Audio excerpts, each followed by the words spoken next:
ভরতপুর ২ ব্লকের প্রাক্তন ব্লক সভাপতি আজহারউদ্দিন সিজারের বাড়িতে বোমাবাজির ঘটনায় তিনি সংবাদ মাধ্যমের সামনে অভিযোগ তোলেন বর্তমান ব্লক সভাপতি মুস্তাফিজুর রহমান সুমনের বিরুদ্ধে। আর এই ঘটনায় ভরতপুর ২ ব্লকের বর্তমান ব্লক সভাপতি মুস্তাফিজুর রহমান সুমন কি বললেন শুনে নেব।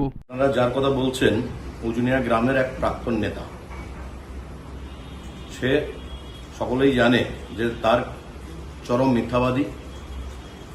আজকে সকালে গ্রামেরই কোনো বিক্ষিপ্ত ঘটনা নিয়ে তার বাড়ি থেকে তার আশ্রিত দুষ্কৃতীরা পুলিশ প্রশাসনের সামনেই তারা বোমাবাজি করে, অর্থাৎ বোমা বর্ষণ করে।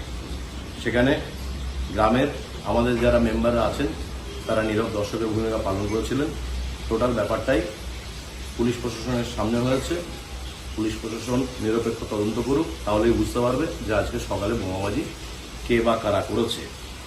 কারণ এই সিজারের বাড়িতে গুড়া ব্লকের যারা কুখ্যাত দুষ্কৃতী তাদের 24 ঘন্টায় আনাগোনা 24 ঘন্টায় তাদের বসবাস।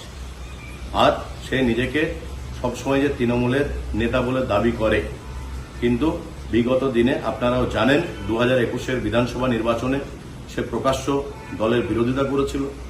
2023 সালের ত্রিস্তরের নির্বাচনে সে দলের সিদ্ধান্তকে উপেক্ষা করে সে নির্দলে কন্টেস্ট করেছিল এবং ঠিক একই জিনিসের পুনরাবৃত্তি এই 2024-এর লোকসভা নির্বাচনেও তিনি কংগ্রেসের হয়ে ভোট করেছে।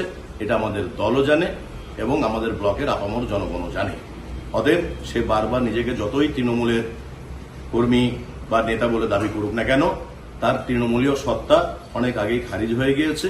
এটা আপনারা অবশ্যই জেলা নেতাদের কাছ থেকে জেনে নিতে পারেন। তাই আজকে সকালে গ্রাম্য ছোটখাটো কোনো ইস্যু নিয়ে যে বোমাবর্ষণ হয়েছে সেটা মোটেই আমাদের কর্ম নয়, আমাদের এই ধরনের সংস্কৃতি নয় যে আমরা বোমাবাজি করব। এত বড় নির্বাচন হলো, সালারের বুকে একটাও বোমা বা গুলির প্রয়োজন হয়নি। অতএব নির্বাচন পরবর্তীতে আমরা খুব ভালো ভোট করেছি, তারপরেও আমাদের এসবের প্রয়োজন হয় না। তার বাড়িতে আশ্রিত দুষ্কৃতীরাই এই ধরনের কাজ ঘটিয়েছে। পুলিশ নিরপেক্ষ তদন্ত করলে জিনিসটা পরিষ্কার হয়ে যাবে।